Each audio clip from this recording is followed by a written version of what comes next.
There are moments a woman carries for the rest of her life not because they broke her, but because they clarified something she had been too patient to name. For Eleanor Magdalene Cruz, that moment arrived on a Tuesday evening in March, at the kitchen table of a house she had quietly owned for 11 years, spoken in the voice of her own daughter. She had been helping Maya with her homework. Third grade multiplication tables, the 7s and 8s that always gave the children trouble. Maya was sitting beside her at the round table near the window, pencil moving slowly across the worksheet, her small tongue pressed to the corner of her mouth in concentration. Eleanor had her reading glasses on and a cup of chamomile tea going cold beside her elbow. The kitchen smelled of the dinner she had made. Arroz con pollo, the same recipe her mother had taught her in a small apartment in Riverside, California, 40 years ago. And the windows had gone dark with the early March evening. It was, by every measure, an ordinary night. Vanessa came through the kitchen without looking at either of them. She opened the refrigerator, closed it, opened it again, closed it. She was still in her work clothes, the blazer she wore to the real estate office where she sold homes to other people. Her heels still on, her hair still pinned. She had been on her phone for most of the evening, murmuring in the bedroom with the door closed. The kind of conversations that stopped the moment footsteps approached. "There's nothing to eat," Vanessa said. Not to Eleanor exactly. Not to Maya. To the kitchen, to the air. "I made dinner," Eleanor said. "It's in the pot. I covered it for you." A pause. The particular pause Eleanor had learned to read the way some people read weather. "I can't eat that tonight," Vanessa said. "I have a headache." Eleanor didn't answer. She touched Maya's worksheet gently. 7 times 8, she said softly to the child, and Maya wrote 56 with careful numbers, her 7s always a little crooked at the top. Derek came in from the garage at 7:30, smelling of the gym and the particular cologne he wore in quantities Eleanor found excessive. He was a tall man, broad-shouldered, the kind of man who moved through rooms as though they had been arranged for his convenience. He glanced at Eleanor the way one might glance at a lamp, noticing its presence only in the way one notices furniture. "Nessa," he called without looking into the kitchen. "We eating?" "I ordered Thai," Vanessa called back from somewhere in the house. "Good." He passed through without stopping. Maya looked up at her grandmother. A particular look, old beyond its years. The look of a child who has learned to read rooms the way her grandmother read the pauses. Eleanor touched the side of Maya's face once, gently, and then pointed back at the worksheet. 6 times 7, she said. And the child bent her head and wrote. She had been living with them for 4 months. This was not how she had imagined her 68th year. She had imagined it in the house in Paris, the one she had owned outright since 2009, the one with the lemon tree in the backyard that produced more lemons than one woman could possibly use, the one whose mortgage she had paid off in 22 years of careful, deliberate payments. She had imagined her 68th year with a garden and her books and her mornings. She had imagined walking to the market on Saturdays, cooking for whoever came, sitting in her backyard in the late afternoon light with a glass of something cold. What had happened instead was that the house in Paris had flooded. A pipe in the wall, the plumber said. A slow leak that had gone unnoticed through most of winter, and had destroyed the flooring in 2 rooms and the drywall of the hallway before she'd smelled the mold and called someone. The repair estimate was $22,000. She had the money. She had always had the money. But the repairs would take 8 to 10 weeks, and Vanessa had said, without apparent hesitation, "Come stay with us, Mom. We have the guest room. Of course you should come." Eleanor had packed 2 bags and driven 90 minutes north to her daughter's house in Rancho Cucamonga. She had tried not to notice the way Derek's face moved when she arrived. She had tried to believe in the warmth of Vanessa's invitation rather than the particular quality of it. Practical, transactional, the invitation of someone who has performed the correct gesture. She cooked because cooking was how she showed love, and because it was the thing most immediately useful, and because the kitchen was the room where she felt most like herself. She helped Maya with homework every evening because Maya needed help and because sitting beside the child in the lamplight, watching her work through the slow logic of numbers, was the purest joy Eleanor had found in these 4 months. She kept her room neat, her things contained, her opinions largely to herself. She did not rearrange anything. She did not offer corrections. She did not, she thought, take up much space. She had been wrong about that. She understood this now. She understood that the space she took up was not measured in square footage or noise level but in something else entirely, in the way her presence complicated the story Vanessa and Derek told themselves about their life, the specific and effortful story of two people who had made it, who had arrived somewhere, who had a house with 4 bedrooms and a 3-car garage in a neighborhood with good schools, and a homeowners association that sent cheerful newsletters about the holiday decoration. Schedule. A mother sleeping in the guest room did not fit that story. A mother who was not a problem, who was not declining, not confused, not visibly in need of management, did not fit it either. Because a mother who was simply present, simply herself, simply there, was harder to place than one who required something. Requiring something would have given everyone a role to play. Eleanor's competence gave them nothing to perform. She understood this the way she understood most things. Slowly, through observation, without drama. The food arrived at 8:15. Thai takeout in white containers, placed on the island without plates being set, without ceremony. Maya ate a small bowl of the arroz con pollo that Eleanor had saved for her, eating it carefully at the kitchen table while her parents stood at the island scrolling through their phones between bites. Eleanor did not eat. She cleaned the pot and covered the remaining rice and washed the dishes from the afternoon's cooking. Her movements quiet and practiced, occupying as little attention as possible. "Mom!" Vanessa's voice behind her. Eleanor turned. Her daughter was standing at the edge of the kitchen, a container of pad thai in her hand, looking at her mother with the expression Eleanor had come to recognize over these 4 months. Not unkind exactly, not cold, but distant in a specific way, the distance of someone who has decided, without formally deciding, that a particular relationship has a ceiling, and that they have bumped against it. "How much longer do you think this will take?" Vanessa said. "The repairs." The contractor said another month. "Maybe 5 weeks. Vanessa nodded slowly. "It's just that Derek's parents are coming in April for Easter. They'll need the guest room."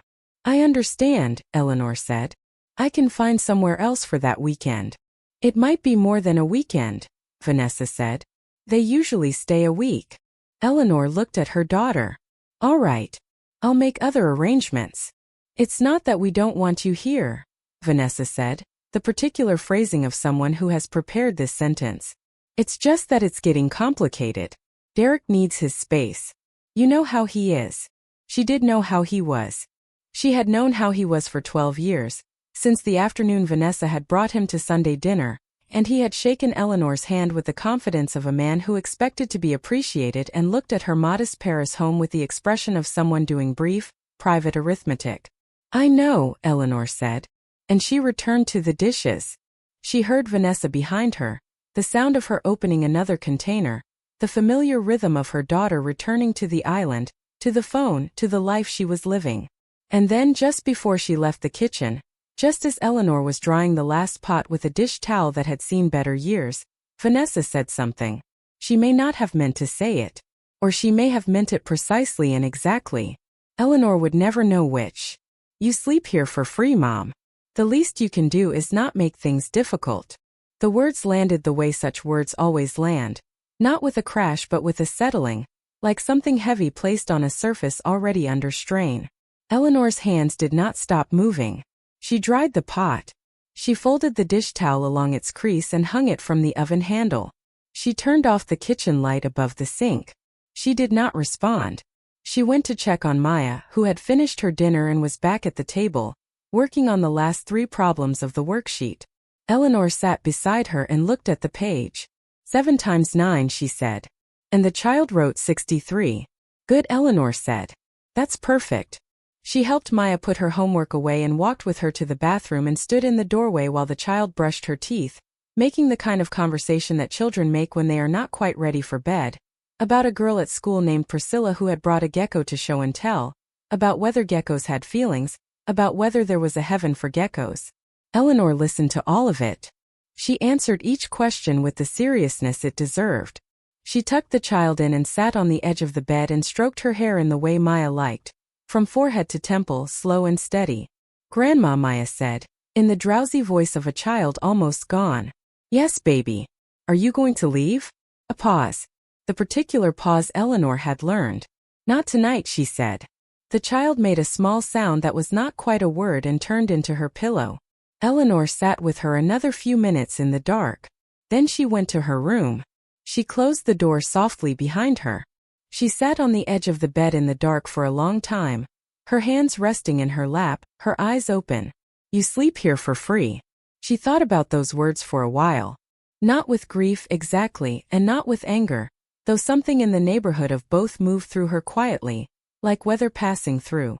She thought about the first time she had ever seen this house, 11 years ago, standing on the sidewalk with a man from the bank, looking at the exterior that needed work and the small yard that needed more.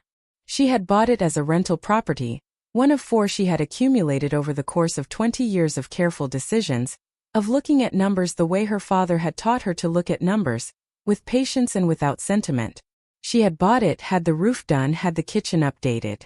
Had rented it to a young couple who stayed 3 years, then a family who stayed 2. Had been between tenants when Vanessa and Derek had come to her, 7 years ago, newly married, looking for a place to land.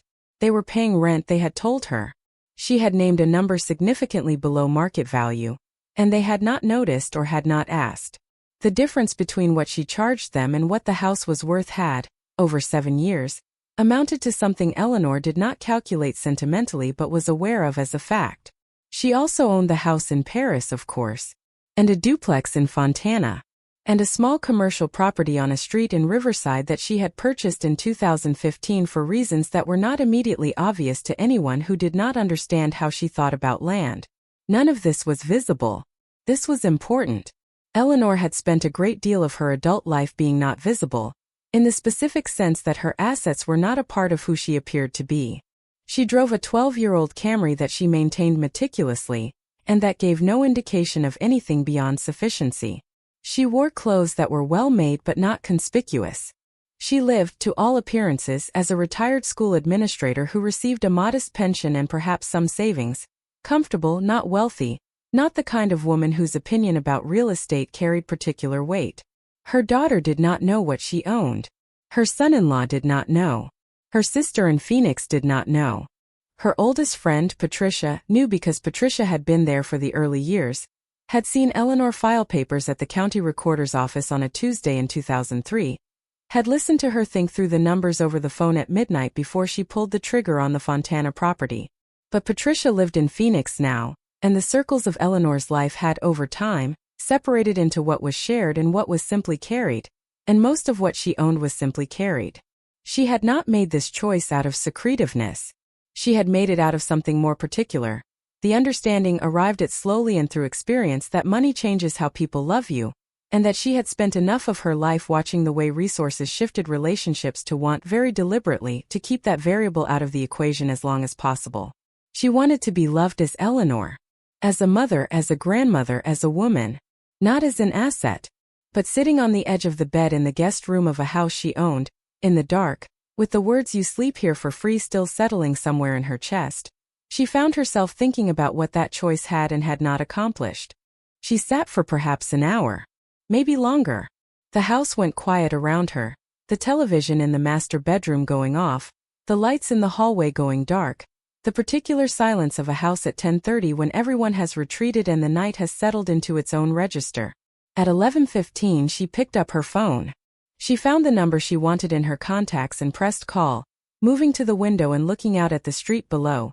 The street light, the neighbor's car, the square of Bermuda grass that she'd had laid when the previous tenants complained about the weeds. Raul, she said when he picked up. She had been calling Raul Aguilar for 20 years.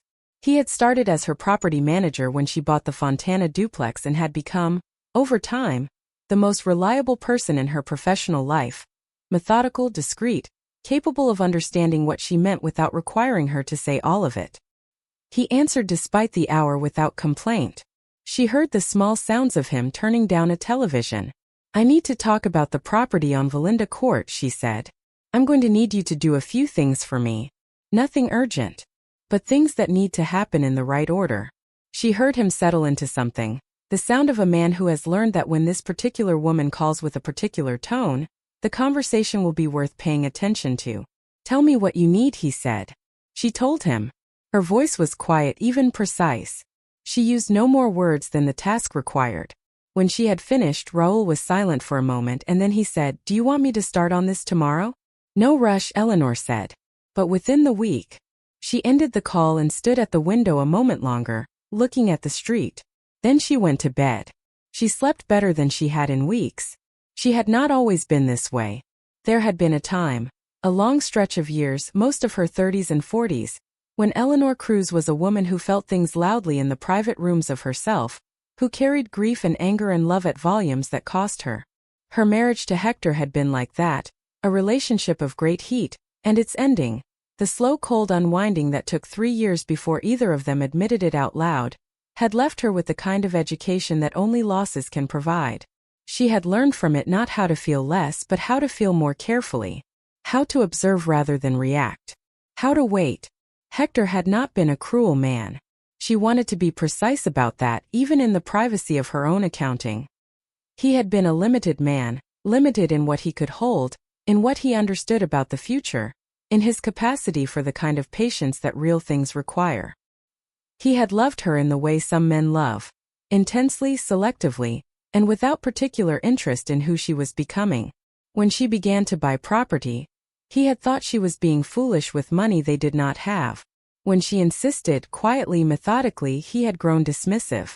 When the Fontana duplex began generating income, he had been briefly interested and then, when it became clear that this was her project and not his, had gone back to dismissive. They had separated when Vanessa was 14. They had been civil. They had remained civil. Vanessa had taken the separation harder than either of them had anticipated, and Eleanor had, in the years that followed, worked very hard to make sure her daughter knew that she was loved, that she was seen, that the difficulty of that time was not her fault and not her burden. She had perhaps, she now understood, worked so hard at reassurance that she had failed to notice what she was not teaching. She had shown Vanessa love as comfort, as a buffer against difficulty, as the thing that cushioned. What she had not shown her, had not known to show her, was love as reciprocity. In the morning she made breakfast for Maya before anyone else was awake. Scrambled eggs with the cheese melted in and toast, and the orange juice that Maya liked poured into the cup with the green lid. She had noticed, weeks ago, that Maya always looked for the cup with the green lid, and had quietly made sure it was always clean and available. The child came in still rubbing her eyes and sat at the table and ate without much conversation, which was also something Eleanor had noticed, that Maya in the mornings was a private creature, still half in whatever world she had been dreaming, needing time before she was ready to be in this one. Eleanor sat across from her with her own coffee and did not demand anything, did not fill the silence with chatter, simply shared the morning with her in the easy way of two people who do not need to perform for each other. "She's something," Patricia had said once on a phone call about Maya. "She's got your eyes, Ellie. Not the color. The thing behind them." Eleanor thought about that now. The thing behind them.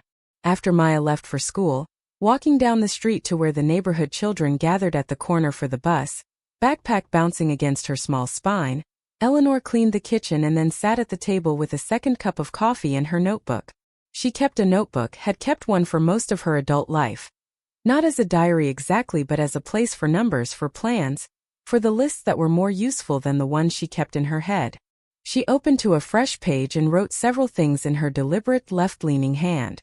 When Vanessa came through the kitchen at 8:45, heels clicking against the tile, blazer on, lipstick applied, already looking at her phone, Eleanor was still at the table.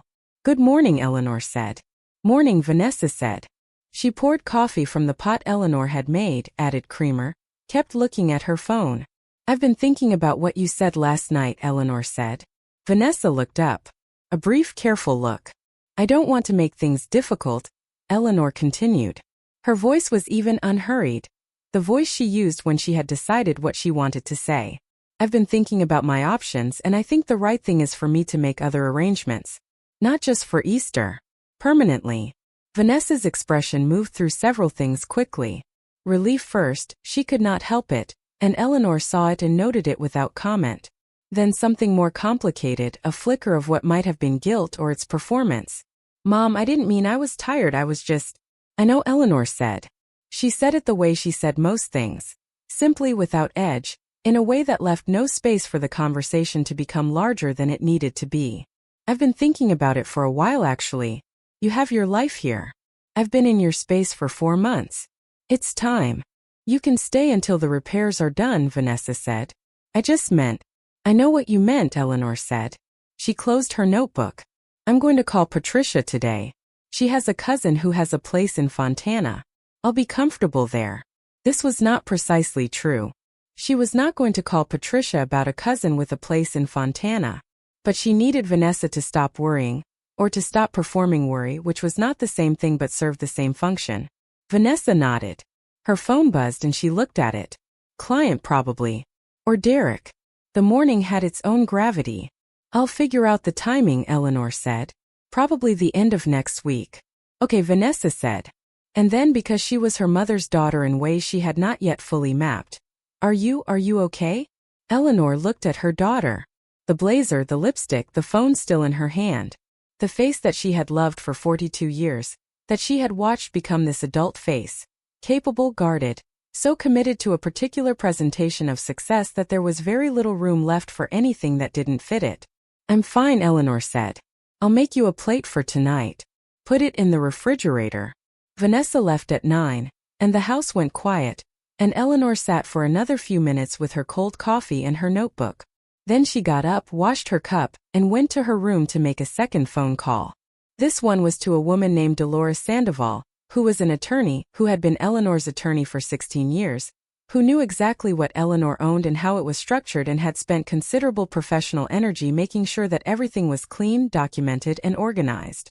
Eleanor had found Dolores through a referral from a man at her church, had sat in her office one afternoon in 2007 and laid out what she had and what she intended to do with it, and Dolores had looked at her across the desk with the particular attention of a professional who has just understood that the person in front of her is more than they appear. When Eleanor finished explaining, Dolores had leaned back in her chair and said, Do they know? They? Eleanor had repeated. Your family. No, Eleanor had said. Dolores had nodded slowly. And you want it kept that way? For now, Eleanor had said. For now had lasted 16 years. Dolores answered on the third ring. Eleanor could hear the ambient sound of the office behind her, the professional morning in motion. Eleanor, Dolores said. I was going to call you this week. The Riverside property. I know, Eleanor said. I need to talk to you about a few things and I want to do it in person. When can you see me? A pause, the sound of a calendar being consulted. Thursday, Dolores said. 2 o'clock. I'll be there, Eleanor said. She ended the call and looked out the window at the backyard. The small square of concrete patio, the 2 plastic chairs that Vanessa and Derek used on summer evenings, the raised bed where someone had planted herbs that had not been tended in months and were looking very confused about their situation. She had not made her decisions yet. She wanted to be precise about this, even in the privacy of her own thinking. She had not arrived at any final conclusions. She had only arrived at the understanding that it was time to begin thinking about them. She had been patient, and patience was a tool she had used well for a long time, and she did not intend to abandon it now. But patience, she had learned, had a shape, and part of that shape was knowing when to move. You sleep here for free. She thought about those words again. Not with the fresh sting of the night before, but from a certain distance now, the way you look at a landscape from an elevation rather than standing inside it. She thought about what they revealed, not about Vanessa exactly, but about what Vanessa believed. What she had been allowed to believe perhaps through years of not knowing. Years of Eleanor being simply Eleanor, a retired administrator, a decent cook, a woman with 2 bags and a 12-year-old Camry. Years of Eleanor deliberately, carefully being not visible. She thought about whether this had been wisdom or something else. Whether the not being visible had been, as she had always framed it, about wanting to be loved for herself, or whether it had been in some measure about fear. Not of being loved for her money, but of something simpler and harder being known. She sat with that for a while. Then she got up, put on her walking shoes and went outside. The March morning was cool and thin. The sky a pale overcast. The kind of California winter that always surprised people who imagined the state as perpetually golden. She walked the neighborhood for 40 minutes, nodding at the man with the basset hound who walked every morning at this hour, pausing to look at the jacaranda on the corner that was just beginning to think about blooming. She walked past the front of the house. Looked at it from the sidewalk the way she had looked at it 11 years ago. The roof was in good shape. Raul had had it done 2 years back. The paint she had approved last autumn. A quiet gray with white trim that looked, she thought, like someone had made a considered choice. The yard was maintained because she paid for it to be maintained. The house was in better shape than it had been when Vanessa and Derek moved in. And it would be in better shape still when whoever came after them moved in. She walked back inside and made herself a late breakfast and ate it alone at the kitchen table in the quiet house with the late morning light coming through the window. Maya had left her multiplication worksheet on the table. The 7s and 8s all correct. The numbers a little uneven in size, the way a 9-year-old's numbers were, still finding their shape. At the top, in green crayon, the child had written 100%. And then below it, in the same crayon smaller, Grandma helped. Eleanor folded the worksheet carefully and placed it in the front pocket of the notebook.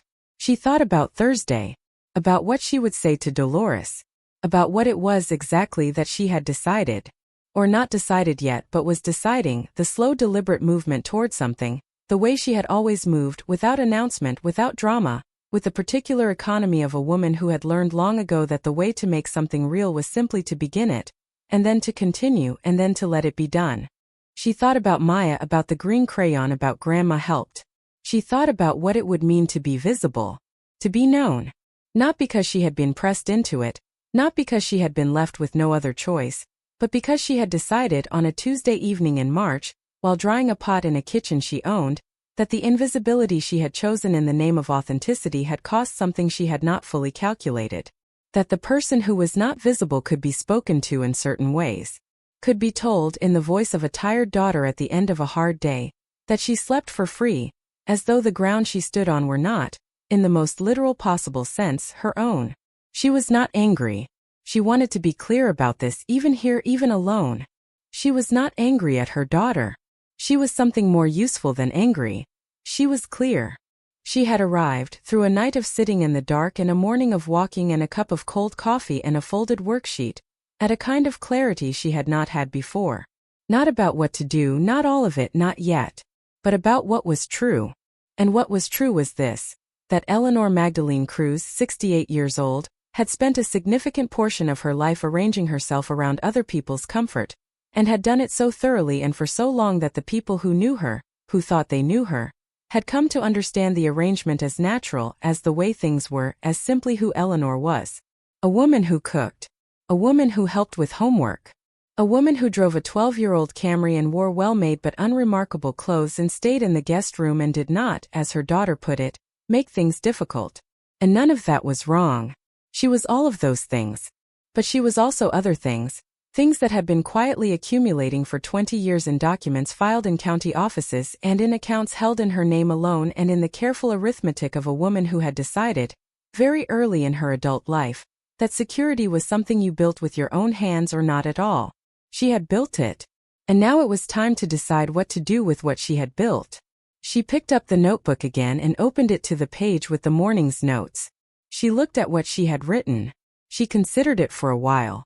Then she wrote one more thing at the bottom of the page, in the deliberate left-leaning hand that her teacher in 5th grade had told her was the handwriting of someone who thought before they spoke. She wrote Thursday 2 p.m. Then she wrote, Roll Valinda Court. Then she wrote, below both of those, a single short line. She capped her pen and closed the notebook. Outside, a car moved slowly down the street. The jacaranda on the corner was still deciding. The backyard herbs were still confused. The house was quiet and full of morning light and entirely, in every legal sense of the term, hers. She got up and began preparing the rice for that evening's dinner. Not because she had to, not because it was expected, but because cooking was how she thought, and she had a great deal to think about, and the work of the kitchen had always helped her see clearly, and what she needed right now above everything else was to see clearly. She measured the rice. She measured the water. She set the flame at medium and put the lid on and stood for a moment with her hand resting on the counter, looking at nothing in particular.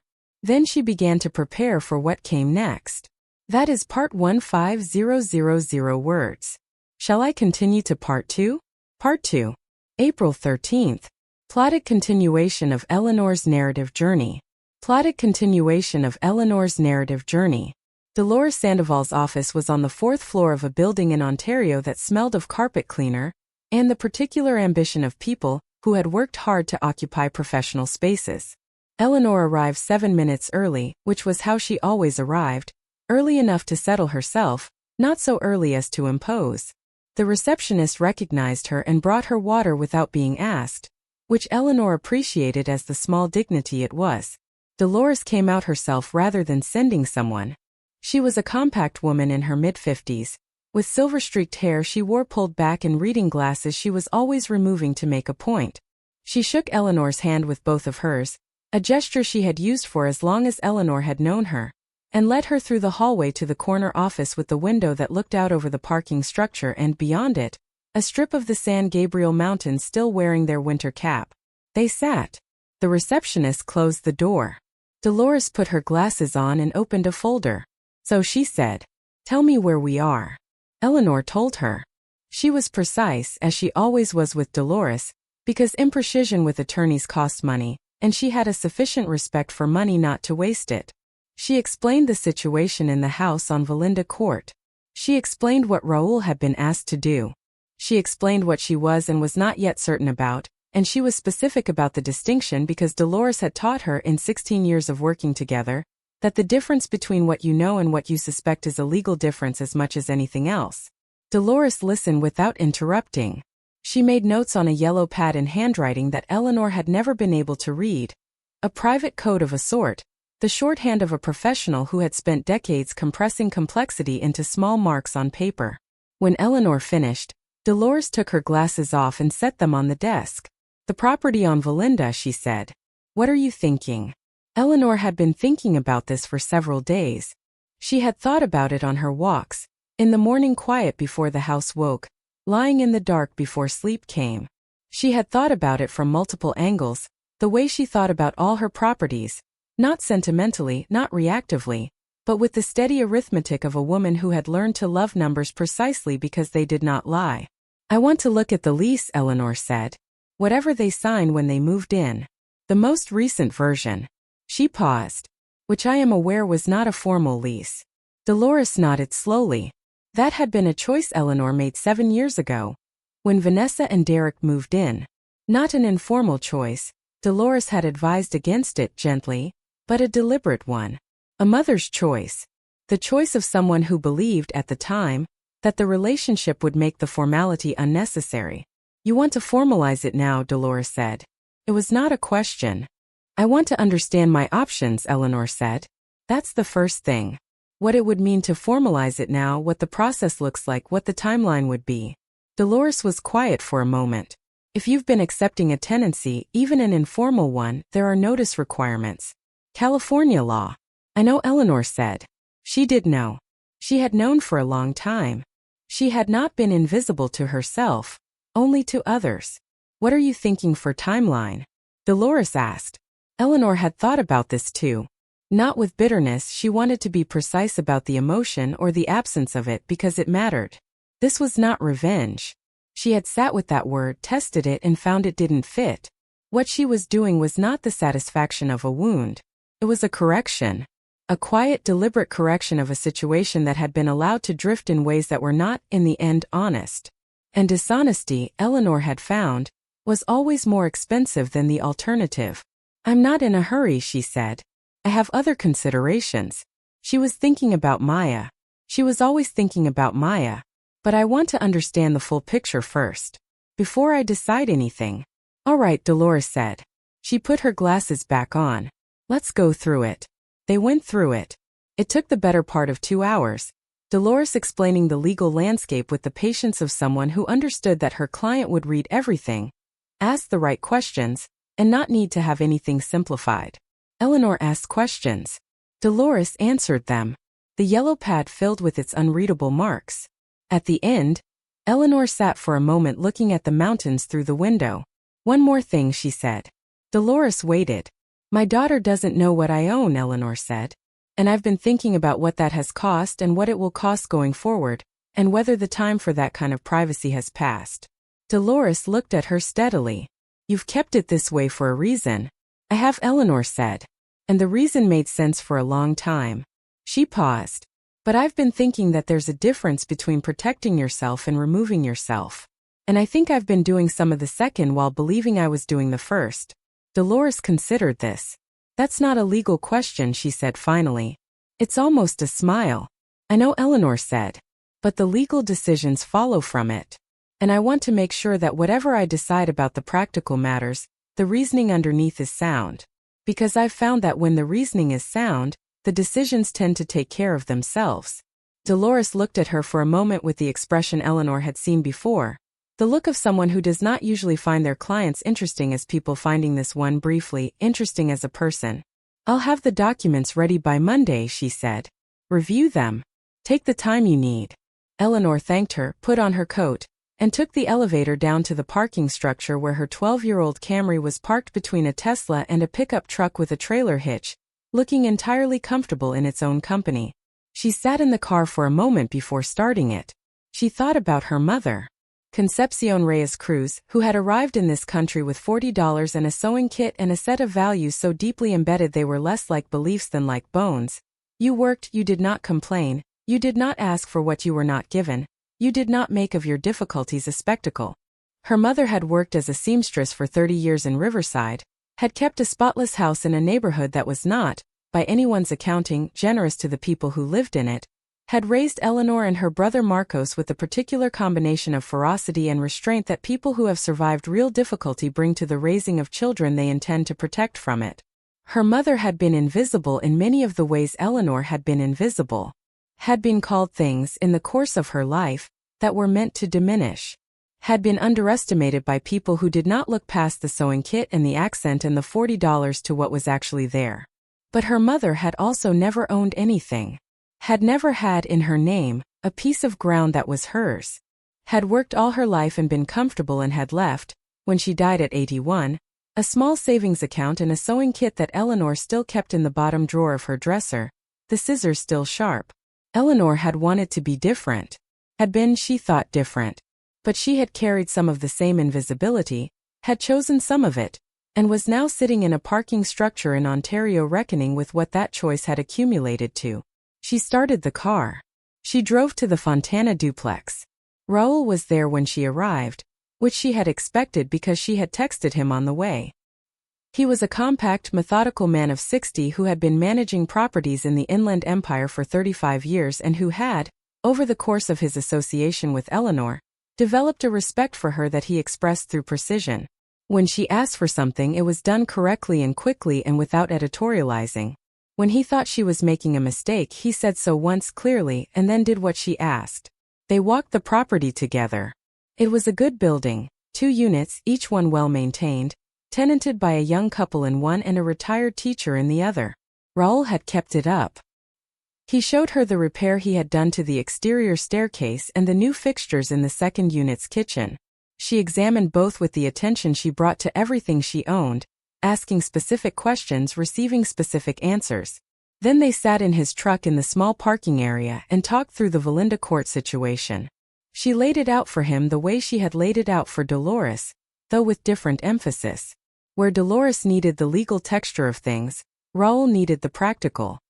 He nodded as she talked. He asked 2 questions and they were the right 2 questions.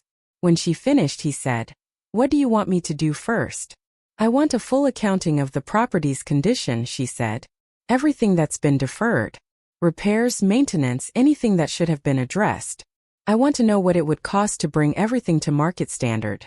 He nodded. He had been to the property regularly over the years. He would know some of this already. And the market rent, she said. What a unit like that would command right now, in that neighborhood, in this market. He gave her a number without hesitating. The number was significantly more than what Vanessa and Derek paid. She had known it would be. She had simply needed to hear it said out loud by someone who had no stake in what she did with the information. "All right," she said. "Are you going to tell them?" Raul asked. Not prying, simply asking what he needed to know to do his job correctly. Eleanor looked out through the windshield at the duplex. At the staircase Raul had repaired. At the small planting of red flowers someone, she could not remember if it was the retired teacher or the young couple, had put in the strip of ground along the front walkway. Not yet, she said. But soon. She drove back to Rancho Cucamonga in the late afternoon, the mountains going pink on her left, the freeway full of the beginning of rush hour's unhurried sprawl. She thought about Maya on the drive as she often did. about the green crayon and the 100% and the gecko with feelings, about what it was to be 9 years old in a house where the adults were performing rather than living, where the spaces between people were managed rather than inhabited. She thought about what she owed the child. She was careful about this thought, careful not to make it instrumental, not to make Maya into a reason for what she was doing rather than simply one of the considerations, one of the threads she was holding as she worked through the pattern. But she thought about the fact that children inherit the emotional architecture of the homes they grow up in the way they inherit other things, without choosing it, without understanding what is being passed down, simply through the daily accumulation of what they observe and absorb and come to understand as the way things are. She did not want Maya to grow up believing that the way things were in this house, the performance of comfort, the managed distances, the meals taken standing at an island while scrolling through a phone, was simply how families operated. She did not want the child to learn that the natural condition of adult relationships was this particular kind of mutual tolerance dressed as love. She also understood that this was not her to solve. Maya had a mother. Whatever Vanessa was failing to show her daughter, it was not Eleanor's place to remediate through the decision she was making about property. She held this thought carefully separately away from the others. She was home before Derek and Vanessa. She made dinner. A simple thing, lentil soup with the cumin her mother had always used, bread from the bakery down the road. She had Maya's afternoon already organized, homework at the kitchen table, the reading log the child was supposed to complete each evening but often forgot, then the bath that was always an argument and then not an argument and then done. Maya came through the door at 3:30 with her backpack and the specific energy of a child who has been containing herself for 6 hours and is now allowed to stop. She threw the backpack at the foot of the stairs, saw her grandmother's expression, retrieved it, and hung it on the hook by the door. "Grandma," she said, coming into the kitchen with the particular directness of a child who has something to say. "Priscilla said geckos don't have feelings because they're cold-blooded and cold-blooded means no feelings and I said that's not true and she said prove it." Eleanor set the spoon down on the rest. "How did you respond?" "I said that cold-blooded just means they get their heat from outside and not from inside and that doesn't have anything to do with feelings." "That's correct," Eleanor said. "Is it?" "It is. What makes you think a gecko doesn't have something like feelings?" Maya considered this seriously, the way she considered most things, with an attention that Eleanor found genuinely moving. "Because it hides when it's scared," she said finally. "Things that don't have feelings don't hide." Eleanor looked at her granddaughter. The face that Patricia had said had her eyes. The thing behind them. "That's a very sound argument," Eleanor said. "Wash your hands and sit down." Maya washed her hands and sat down and they did the homework and then they did the reading log and then there was the bath and then it was done. By the time Vanessa came home at 6:30, Maya was in the living room with a book, and the soup was ready, and the bread was sliced, and Eleanor was at the kitchen table with her tea. Vanessa came through the kitchen without looking up from her phone. Then she stopped. She looked at the pot, the bread, the set table. She looked at her mother. "You set the table," she said. Eleanor looked at her. "Dinner's ready when you are," she said. There was a pause. The particular pause. "Mom," Vanessa said. "About what I said the other night." Eleanor shook her head. She didn't do it dismissively. She did it in the way she had learned to redirect things that were moving in an unproductive direction. "We don't need to revisit it," she said. "I've made some decisions about my plans, and I want to talk to you about them when Derek is home. Nothing urgent.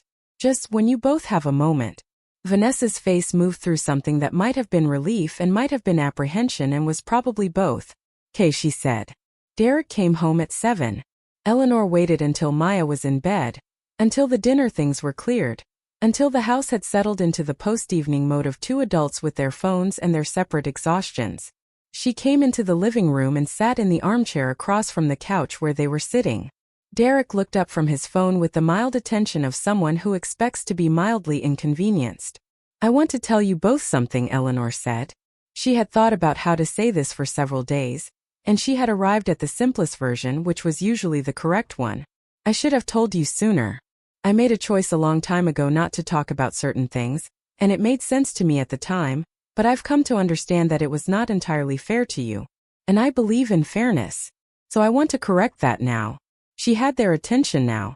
Vanessa had set down her phone. "This house," Eleanor said. "The house you're living in. I own it. I have owned it since 2013. The rent you pay comes to me through Raul, who manages it. You've been renting from me. The room was very quiet. I know it will take some time to adjust to that, Eleanor said. I know it changes how you've understood things. I want to give you that time. But I also want to be honest with you about what comes next because I think the honesty is overdue. Derek had set down his phone. He was looking at her with an expression she had not seen on his face before. Not the mild inconvenience, not the minimal acknowledgement. Something closer to actual attention. What do you mean, what comes next? Vanessa said. Her voice was careful. I've asked Raul to do a full assessment of the property, Eleanor said. What it would cost to bring it to current market standard. And what the market rent would be. I think it's time to formalize our arrangement properly. Which means a real lease with market rate rent and clear terms for everyone. Another silence. This one had weight to it. How much? Derek said. Not unkind, simply direct. Eleanor respected that, even about Derek. When he wanted information, he asked for it. She told him the number Raul had given her. The silence that followed was different from the previous ones. This one had a different texture, the particular quality of air in a room where people are calculating. That's, Vanessa started. Current market rate, Eleanor said. For this neighborhood, for a house this size in this condition. That's what the market will bear. We've been paying, Derek began. I know what you've been paying, Eleanor said. And I know what I've been accepting. That was my choice. I don't regret it. But things have changed, and I think clarity serves everyone better than arrangements that are never quite named. She did not say, you told me I slept here for free. She did not need to. It was in the room without being said, the way certain things are in rooms, present, shaping the air, understood by everyone. This is our home, Vanessa said. Not defiantly. She said it the way a person says a true thing that they suddenly realize is more complicated than they thought. I know, Eleanor said. I want it to stay your home. If that's what you want, then we formalize it on honest terms and we go forward. If that's not what you want, if these numbers don't work for you, then we talk about what a reasonable timeline looks like for other arrangements. She said this without temperature. Not cold. Not warm. Simply level, the way she said most things now, at 68, after a long education in what words could do when they were stripped of performance. Derek looked at Vanessa. Vanessa looked at Derek. Something passed between them that Eleanor could read without being able to name. The communication of two people who have lived together long enough to conduct certain conversations without speaking. Can we have some time? Derek said. Of course, Eleanor said. I'm in no rush. I'm giving you information, not an ultimatum. She stood. She said good night. She went to her room. She did not sleep right away. She lay in the dark in the room that was in the house that was hers and listened to the house. The murmur of voices from the living room, too low to make out words. The pattern of conversation that was probably the processing of a thing that had changed shape. She had given them a great deal to rearrange. She did not feel guilty about this. But she felt it. The weight of what she had set in motion, the knowledge that clarity, however necessary, was not without its cost. She thought about her mother's sewing kit. Concepcion had sewn other people's clothes for 30 years. Had made beautiful things with her hands, had taken pieces of fabric that meant nothing by themselves and created from them something with shape and use and even beauty. Had been paid for this and had been comfortable and had built a life in it. But the sewing kit itself, the scissors, the needles, the small measuring tape in its circular case, had always been hers. A set of tools that belonged to no one else. That she took with her when she worked and brought home when she was done. That she sharpened herself, maintained herself, replaced the worn parts herself. Eleanor had her own version of that kit. It was not made of scissors and needles. It was made of deeds and ledgers and the specific knowledge of what things were worth and what they could bear. She had kept it close for 20 years. Had used it carefully, deliberately, in ways that had accumulated to something real. She had done this alone mostly. Had built this thing alone. In the quiet of early mornings and late evenings and Tuesday afternoons in the offices of attorneys who handled documents that nobody saw. She had done it without fanfare and without explanation and without the understanding of the people around her, who had looked at the 12-year-old Camry and the well-made but unremarkable clothes and had seen what they expected to see. She had not minded this exactly. Or she had minded it and decided it was worth it, which was not the same as not minding but was, she had always thought, the more mature accounting. But something had shifted. She understood this now. Something had shifted on a Tuesday evening in March when her daughter had said a thing that was said without cruelty but landed with precision, and Eleanor had stood at the sink drying a pot and had felt, for the first time in a long time, the accumulated cost of her own invisibility. Not the financial cost. The other cost. The cost of being understood as less than you are by people who love you.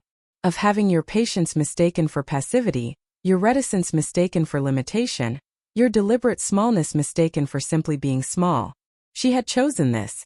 She had chosen it consciously and for reasons. But the reasons had been built on an assumption that the people around her were capable of loving her for herself regardless of what they knew of her, and that the not knowing was therefore a protection and not a barrier. What she had understood slowly, over 4 months in a guest room and then with sudden clarity on a Tuesday evening, was that the assumption had been wrong. Or not wrong exactly but incomplete. Because the love that did not have access to the full truth of you was not, in the end, the love you wanted. It was something warmer than indifference but cooler than the real thing, and the distinction mattered. She thought about Maya.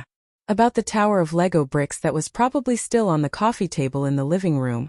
18 stories now with a helicopter pad the child had added at some point this evening, precarious and entirely committed to its own height. About the child who had built it without asking anyone's permission, and without seeking anyone's approval, and who had presented it to her grandmother with the simple certainty of someone who knows they are welcome. The simplest instruction she could give herself, she thought, was this: be more like the child. Be present. Be real. Let what is true be true, and let the people around you deal with that truth as they chose. She would not make her daughter's choices for her. She would not manage the outcome.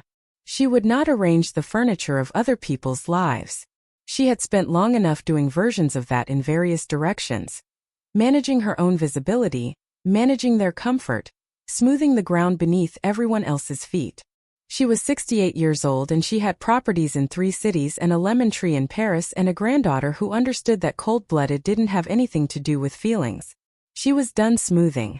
She did not mean this dramatically. It was not a declaration she made in the dark of the guest room of her own house on a March night with her fists clenched and her jaw set.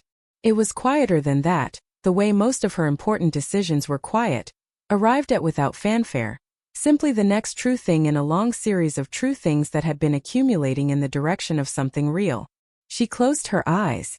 In the living room the voices continued for a while and then stopped. The house settled into its late-night sounds, the refrigerator, the settling of the structure, the distant sound of a car on the street. These were the sounds of a house that was, by any legal and practical measure, her house. She had not built it with her hands as her mother had wanted to build but never could, but she had built the thing that made it possible to own it, which was maybe the version of the work that her generation got to do. Not the literal labor but the patient, invisible accumulation. The lemon tree in Paris was hers. The duplex in Fontana was hers. The commercial property in Riverside was hers. The house in Rancho Cucamonga, on Valinda Court, in a neighborhood with good schools and a homeowners association that sent cheerful newsletters, was hers. And Eleanor Magdalene Cruz, 68 years old, retired school administrator, excellent cook, grandmother of a child who argued for gecko consciousness with the confidence of someone who had thought it through. Eleanor was, in the fullest and most complete sense of the term, nobody's dependent. She had simply allowed certain people to believe she was. That, she thought as sleep began to come, was the part that was ending. Not loudly. Not dramatically. Simply ending the way things end when you have finally decided to let them, quietly, completely, and entirely on your own terms. That is part 25000 words. Shall I continue to part 3? Part 3. April 13th. Orchestrated narrative continuation for story conclusion. Orchestrated narrative continuation for story conclusion. The conversation happened on a Saturday morning, 10 days after Eleanor had told them the truth. She had given them the space Dolores advised, not out of strategy though it was strategically sound, but because it was the right thing. She had watched the weather of the house change in those 10 days, the particular atmospheric shift of 2 people processing something they had not expected to process. Derek had been quieter than usual, which in Derek's case meant something. He was not a quiet man by nature. He moved through the house with a carefulness that had not been there before, a quality of someone recalculating the weight of the floor beneath his feet. Vanessa had been watchful, the way a person is watchful when the story they have been telling about their life has been interrupted mid-sentence and they are not yet sure how it continues. Eleanor had behaved exactly as she always had. She cooked. She helped Maya with homework. She took her walks in the morning. She called Patricia on Tuesday evening from her room and they talked for an hour about nothing in particular and about everything in particular, the way women who have been friends for 30 years talk when one of them is living through something the other understands without needing it explained. He waited almost 2 weeks, Patricia had said. Eleanor had smiled at the ceiling of the guest room. He's recalculating, she said. What do you think they'll do? I don't know, Eleanor said.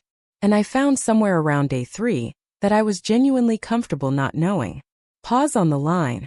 Patricia processing this the way she processed most things, thoughtfully from a slight distance. That's new, Patricia said. It is, Eleanor agreed. On Saturday morning, Maya went to a birthday party at 10 o'clock.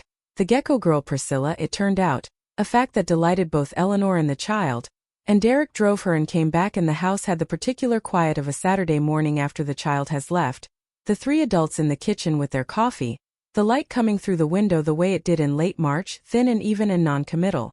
Derek spoke first. Eleanor had noticed over the years that Derek was actually better at difficult conversations than Vanessa, in the specific sense that he preferred to have them rather than defer them indefinitely.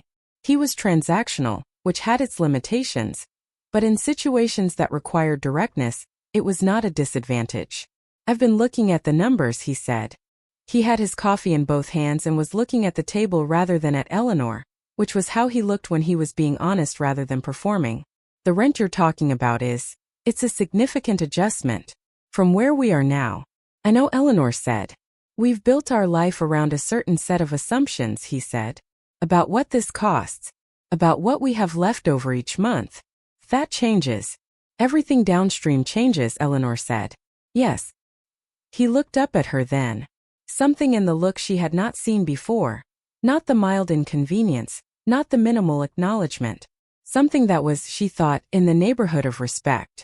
The reluctant, transactional respect of a man who has understood that the board he has been playing on is different from the one he thought it was. I want to understand something, he said. And I'm asking directly because I think you prefer that. I do, Eleanor said. Why now, he said. Why tell us this now? Why not, he stopped. Started again. You've owned this house the whole time we've been here. 7 years. Why did you tell us now and not 7 years ago? She had thought about this question. Had known it would come. Had prepared for it not in the sense of constructing an answer but in the sense of knowing what the true answer was. Because I made a choice a long time ago that I thought was about protecting something, she said. About being loved for the right reasons. But I've come to understand that it was also, in part, about fear. Not fear of being used. I have a sufficient opinion of my own judgment not to worry much about that. But fear of being known. Of being fully known, and of what might change if I was. Vanessa was very still at the counter. She had not spoken yet. This was unusual.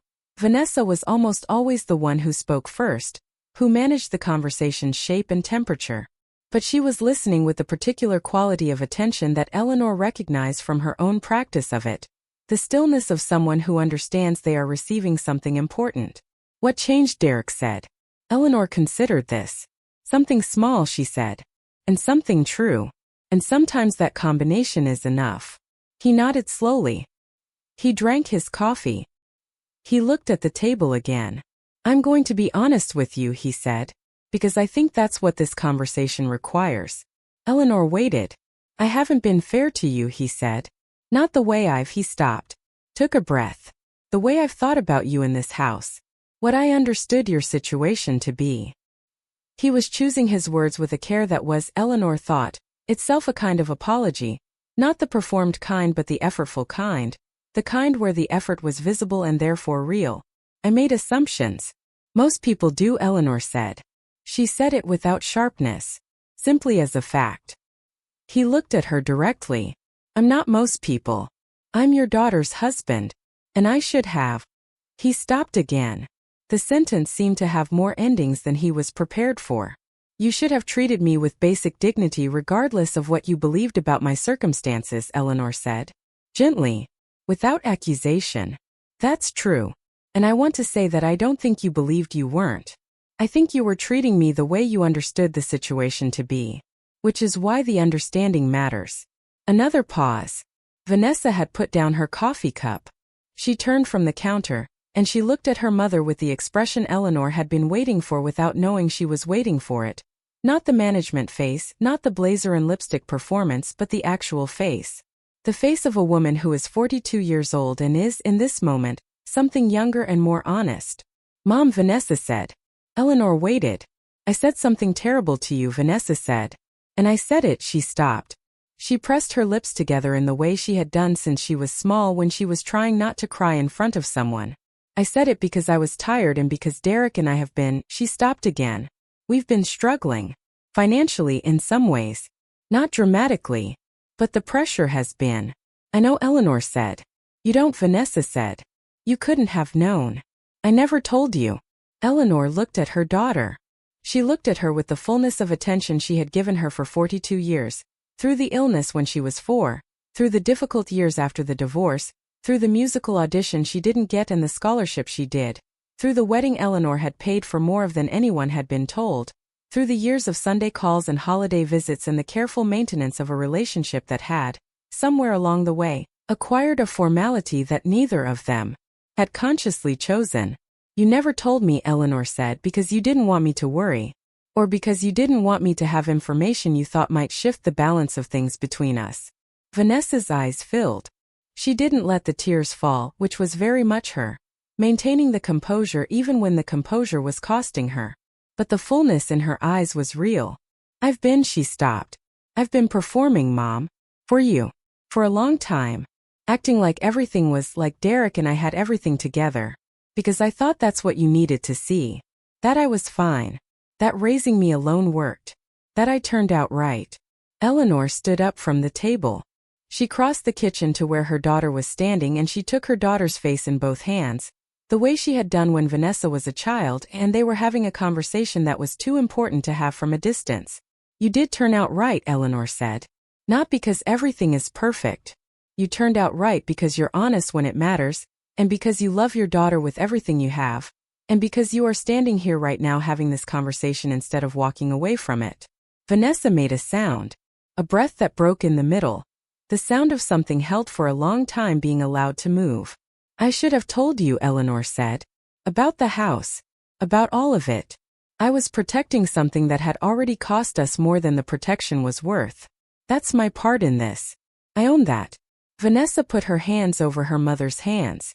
They stood like that for a moment, not long, because Vanessa was not built for extended emotional exposure and Eleanor knew this and respected it. And then Vanessa stepped back and reached for the paper towel and did what Eleanor's mother's people always did when emotion had been briefly allowed its visit. She composed herself, which was not the same as suppressing the feeling but was the form this particular lineage had evolved for surviving it. Derek was looking at the table. There was something in his posture that Eleanor had not seen before. Not quite vulnerability, which was not a posture she thought he had easy access to, but something adjacent. The posture of a man who is revising. The numbers, Eleanor said, returning to her seat. Let's talk about them. She had thought carefully about what she wanted to say here. She had thought about it for 10 days, which was the right amount of time for a decision of this nature. Long enough to test it, not so long that she was using thought to avoid action. I'm not interested in extracting, she said. That is not what this is. I have enough. I have more than enough. What I wanted, what I was trying to do by telling you the truth, was not to change the financial terms of your life. It was to change the terms of our relationship. To put us on honest ground. Derek looked up. What I'm proposing, she said, is a real lease. Fair terms. Below market because you're family, and because I choose to make that choice, not because it's expected of me and not because I don't have other options. She looked at them both. But real. Documented. So that we all know what we are to each other. So that the phrase, her voice did not change but she held the phrase a moment. You sleep here for free is never something anyone in this family needs to say to anyone else. Because no one is here for free. We are here for each other. And that is the only economy that matters. She had not planned those last sentences. They arrived the way the truest things sometimes did, from somewhere below planning. She did not apologize for them. Derek was quiet for a moment. Then he said, "What are the terms?" She told him. They were fair. Below market by enough to represent a genuine choice on her part, above what they had been paying by enough to represent a genuine correction. She had thought about it carefully. Dolores had reviewed it. It was the number that she could stand behind in both directions. Derek nodded.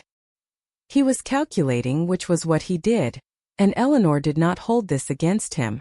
Calculating was how he loved, in the same way that cooking was how she loved, through the steady work of practical attention. I can make that work, he said. We can make that work. Vanessa looked at her mother. "'Kay," she said. It was the simplest thing she had said in 10 days, and it was also the most honest. "Good," Eleanor said. She picked up her coffee cup, which had gone cold. "I'll have Dolores send over the paperwork next week." She got up and poured the cold coffee down the drain and refilled her cup with the last of the morning's pot. She stood at the counter for a moment, her back to them, looking out through the window at the backyard. The patio, the plastic chairs, the herbs that were, she noticed, looking considerably less confused than they had a month ago. Someone, Vanessa probably, or perhaps Derek in one of his quiet weekend hours, had watered them. She turned back. "I want to ask you something," she said. She looked at her daughter. "About Maya." Vanessa straightened slightly. Protective, which was right. "She's a remarkable child," Eleanor said. "You know that. But I've noticed that she's anxious in ways that a 9-year-old shouldn't have cause to be. Anxious about the atmosphere in this house. About whether things are all right." Vanessa and Derek exchanged a look. "I'm not criticizing the way you're raising her," Eleanor said. "I want to be very clear about that. She's loved. She knows she's loved. But children read rooms, and this room has been," she paused for the right word, "complicated. For a while." Vanessa nodded. Her voice when she spoke was quiet. "I know. I'm not going to tell you how to fix it," Eleanor said.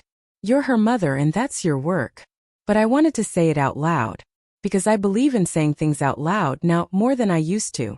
She paused. "And because she asked me once if I was going to leave, and the fact that she asked means she's been watching and worrying, and a child that age should not be spending her energy worrying about whether the adults in her life are going to disappear." Vanessa pressed her lips together. Derek looked at the table again, but differently from before.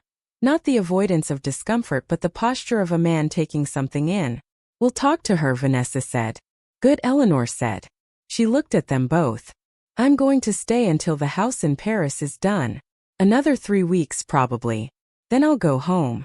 There was something in the room after she said this.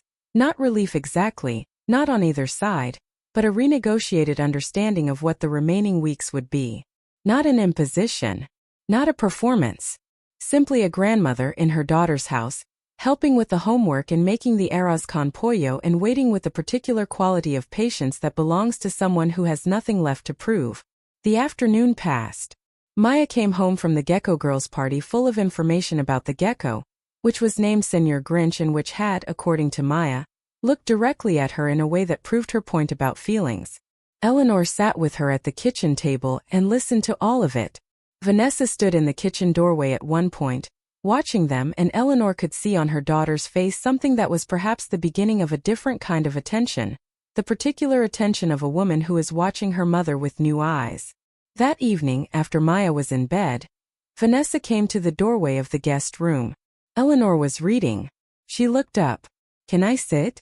Vanessa said. Eleanor set the book down. "Of course." Vanessa came in and sat on the edge of the bed, the way she used to sit as a teenager when she came in late and did not want to go directly to her own room. The posture of someone who has something to say and is not quite ready to say it. Eleanor waited. When Dad left, Vanessa said, "I remember you never cried. Not in front of me. I remember thinking that meant you were okay. That you were stronger than," she stopped, "than people who cried." Her voice had the quality of someone reading from a document they wrote a long time ago and are only now reconsidering. "But I've been thinking about that lately. In therapy. I've been seeing someone, a therapist, for about a year." Eleanor nodded.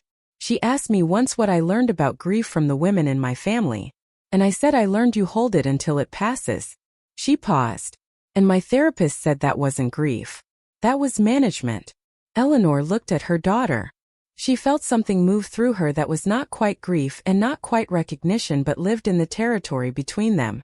She thought about her mother in the outhouse behind a farmhouse in Selma, crying in the only safe dark she could find.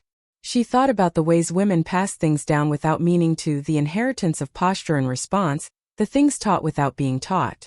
Your grandmother cried where no one could use it against her, Eleanor said. I learned that from watching her. And I learned from watching her that it worked, that holding it kept things moving, kept the household going, kept everyone fed. She paused. But I've wondered sometimes what it cost her. And I've wondered what it cost you. To watch me hold everything and decide that was what strength looked like. Vanessa was quiet for a moment. She was looking at her hands in the way people look at their hands when they are thinking about something that lives in the body. I've been performing for you, she said again, but differently this time. Not as a confession but as an understanding she was still arriving at. Because I thought you needed me to be okay. Because you had worked so hard to make me okay. I didn't need that, Eleanor said. I would have preferred the truth. I know, Vanessa said. Now I know. She looked up. Why didn't you tell me that before? Because I didn't know I wasn't showing you, Eleanor said. I thought I was available. I thought my silence was, she stopped. I thought it was creating space. But I think it was just modeling the same management I'd inherited. I was teaching you to perform for me the same way I'd performed for my mother. The room was quiet for a moment. Outside, the neighborhood was in its late evening mode. A dog somewhere, a car, the distant sound of someone's laughter. The ordinary sounds of a suburb arranged itself around two women sitting on a bed in a guest room, doing the work that should have been done years earlier. I don't want to manage you, Vanessa said. Her voice was small, younger than her face, the voice of the 14-year-old who had sat on the edge of Eleanor's bed the night her father moved his things into the apartment on Market Street. I've been managing you because I thought that's what you needed. But it's not, is it? No, Eleanor said. What I need from you is what you need from me. To be known. To be allowed to be complicated. To be loved for the whole thing, not just the parts that are easy to love. Vanessa made a sound that was not quite a laugh. She's very clear about things, she said. Eleanor smiled. I've been working on it. They sat together for a while after that. Not talking much. The important things had been said and did not need to be repeated. And they were, both of them, women who understood that silence between people who trust each other is not empty but full. Eleanor eventually reached over and picked up her book, and Vanessa stayed sitting on the edge of the bed, looking at nothing in particular, gradually relaxing into the room the way a person relaxes into warmth. Eventually Vanessa said, "Tell me about the other properties." Eleanor looked at her. The Fontana duplex, the commercial property in Riverside, the history of 20 years of careful decisions. She thought about all of it, the story she had never told, the accumulation she had kept to herself, the invisible architecture of a life. She put the book down. She told her. Took a long time. Vanessa asked questions that were, Eleanor thought, genuinely good questions. Not the questions of someone calculating what they stood to inherit, but the questions of someone who was genuinely curious about how her mother thought, how she had built something out of the particular materials of her life, how the woman she had understood as a retired school administrator, who drove a 12-year-old Camry, had spent 20 years doing something careful and real and entirely her own. At one point Vanessa said, "Why didn't you ever tell me you were doing this?" "I told you why," Eleanor said. "No," Vanessa said. "I mean," she thought about it. "I mean, why specifically? What was the thing you were most afraid of?" Eleanor considered this for a long time. She considered it honestly, the way she considered the hard questions, not arriving quickly at an answer but sitting with the question until the answer showed itself. "I was afraid you would love me differently," she said finally. "More carefully. With more awareness of what I had and what it meant. And I wanted to be loved without that awareness. I wanted to be loved as just," she paused, "as just a person. Just your mother." Vanessa was quiet. "But I think I was wrong," Eleanor said. "Not about wanting to be loved as a person. That part was right. I was wrong about what makes that possible. Because the love that doesn't know you fully isn't the love that loves you as a person. It's the love that loves a version of you. A selected version. And that's not protection, that's just a different kind of loneliness." Vanessa reached over and took her mother's hand. She held it the way Eleanor had held her face that morning, with a deliberateness, a fullness of attention, the gesture of someone who is present rather than performing presence. They sat like that for a while. The house was quiet. The night was doing what nights do, moving through its dark hours toward morning. The last 3 weeks passed differently from the 4 months that had preceded them. Not dramatically, Eleanor was not built for drama, and neither was this family, and what happened was not a sudden warmth but something slower and more real. The gradual adjustment of two people to a relationship they had been in for a long time but were now seeing more accurately. Vanessa asked her mother things she had not asked before. Not about the properties but about the decisions behind them, about the thinking, about what it had been like to be a woman doing this work in this era, in this part of the world. Eleanor answered with a candor she had not used in a long time and found, to her moderate surprise, that she had things to say that she had not known she was ready to say. Derek remained himself, transactional, direct, someone who processed change through action rather than conversation. He fixed the hinge on the back gate that had needed fixing for months. He came home one evening with a plant for the kitchen, a small succulent in a terracotta pot, and set it on the windowsill without comment, which was, Eleanor understood, his version of the gesture. She thanked him. He nodded and went to change his clothes. This was as much as there would be, probably, and it was enough. Maya remained Maya, present, direct, full of gecko information and multiplication facts and the particular wisdom of a child who observes everything and asks what needs to be asked. She noticed, with the accuracy of children, that something had changed in the house. She did not ask what, but she moved through the rooms with less of the watchful anxiety Eleanor had noticed before, more of the easy occupancy of a child who is not spending her energy monitoring the adults.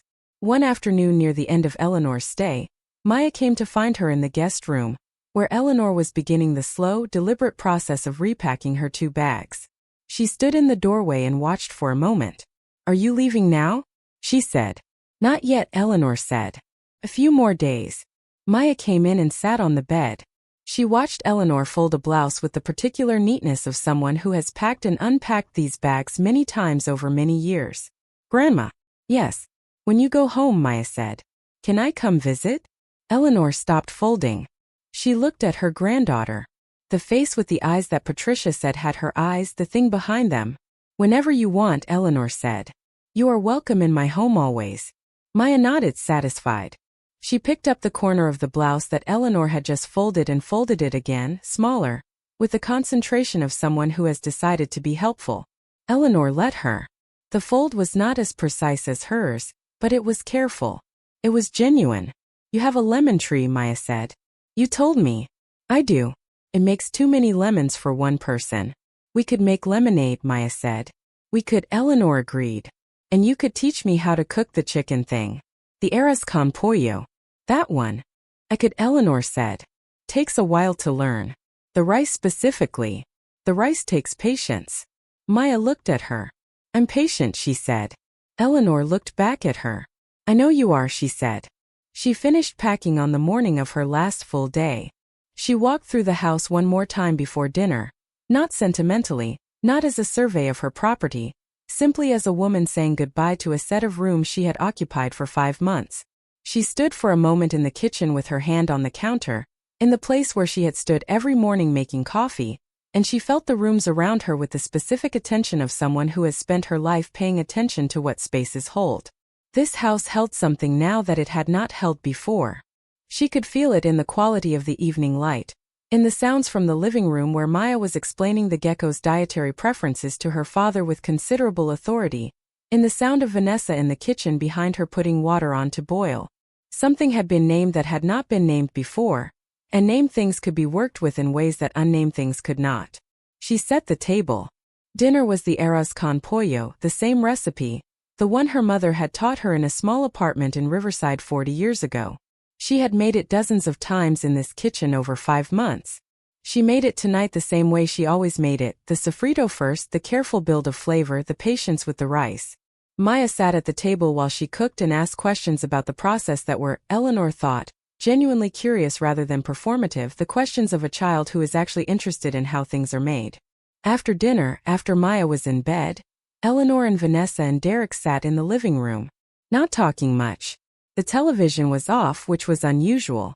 They sat with their coffee in the particular quiet of people who do not need to fill the silence. Vanessa said at one point, "Thank you for staying." She said it simply, without the management. Just that. Eleanor looked at her daughter. "Thank you for having me," she said. Derek said, "Safe drive tomorrow." She looked at him. He was looking at the middle distance with the expression of a man who has revised something and is living in the aftermath of the revision, which is always less comfortable than the revision itself. But he had said what he said and he had meant it, and that was the work. "Thank you," she said. She drove home in the morning. 90 minutes south on the 15, the mountains behind her going small in the rearview mirror, the desert flats opening out on either side as she descended from the elevation. The Camry performed as it always performed, efficiently, without complaint, in a manner that reflected the quality of its maintenance rather than the impressiveness of its appearance. She played nothing on the radio. She drove in silence, which was how she preferred to think. She thought about the drive up 5 months ago, the 2 bags in the trunk, the repair estimate, the lemon tree she had left without quite knowing when she would return to it.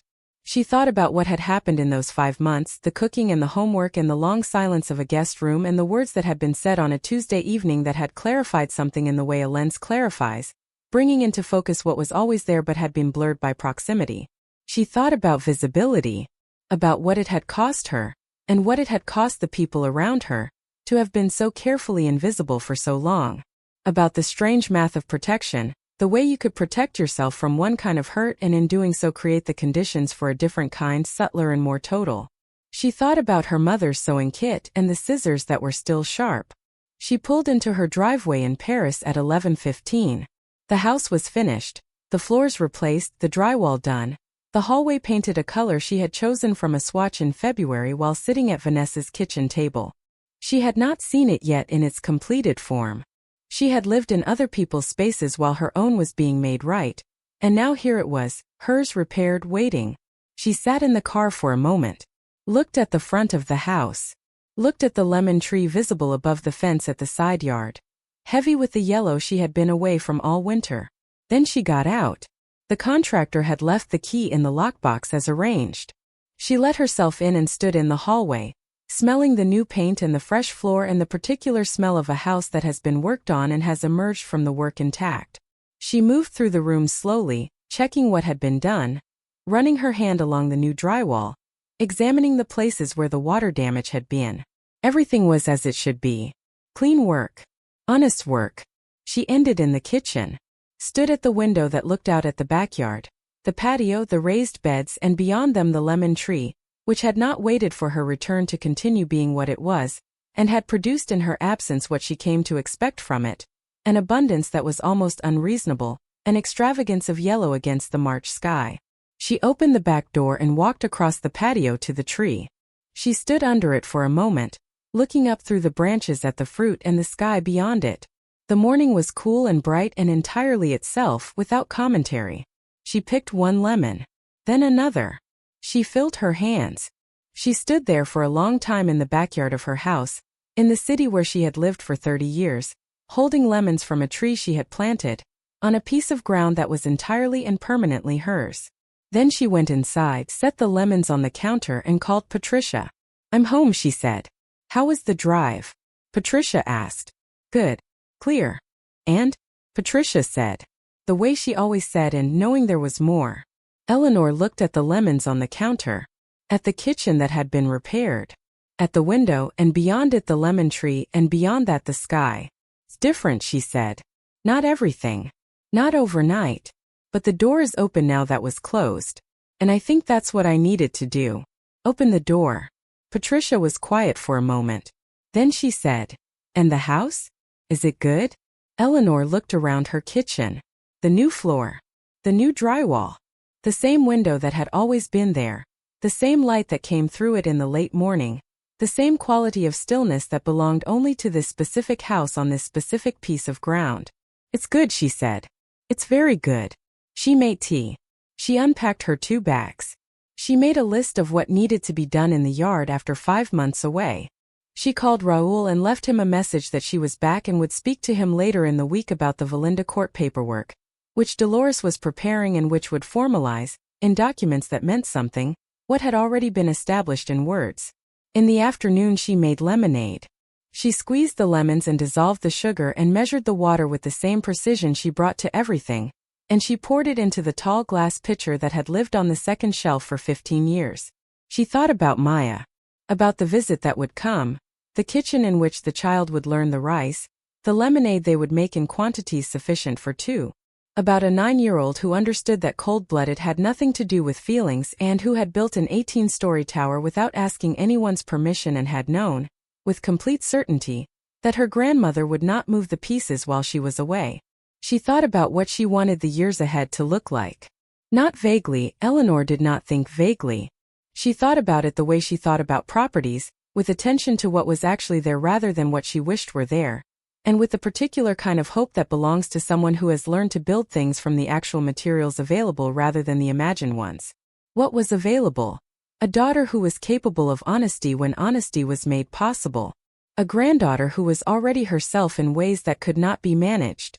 A son-in-law who was revising his understanding and would continue to revise it because that was how he was built. A lemon tree. A house in good repair. 20 years of careful work that had accumulated to something real. What was available, she thought, was enough. She sat on her back patio in the late afternoon with her lemonade and her notebook. The March air was cool and thin. The lemon tree moved slightly in a small wind. In the notebook she wrote several things, in the deliberate, left-leaning hand that had always been hers. She wrote Maya, summer visit. She wrote call Patricia, Thursday dinner. She wrote Dolores, lease paperwork, end of week. Then she stopped. She looked at the lemon tree. She thought about her mother, Concepcion, who had arrived with $40 and a sewing kit and had made beautiful things from whatever material the world gave her. Who had taught her daughter without meaning to teach her, through the shape of her posture and the particular quality of her silence and the way she held what needed to be held and let go of what needed to be let go, that a woman could be entirely herself and still be standing. Eleanor had carried that lesson for 68 years.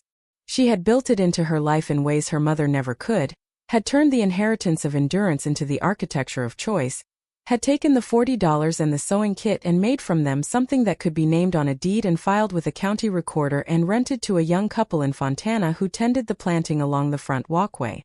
She had done this quietly, and she had done it alone, and she had done it without asking anyone's approval or explanation or understanding.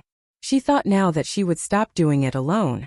Not because she needed help, she had never needed help exactly, not in the practical sense, but because the people who loved her were owed the full measure of who she was, and giving them less than that was not humility or protection.